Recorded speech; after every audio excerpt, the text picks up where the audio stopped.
Are you the type of person who enjoys spicy food?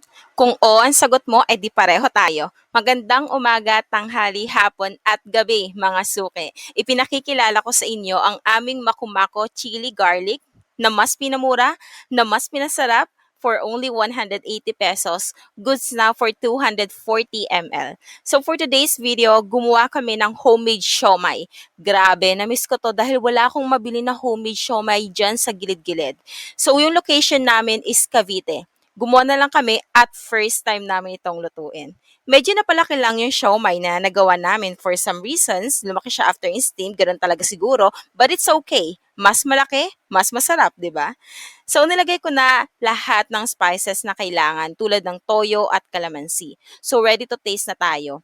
Grabe, excited talaga akong tikman to dahil after 5 years, ngayon lang ulit ako kakain ng homemade siomai. Puro ready to cook na yan dito sa Cavite eh.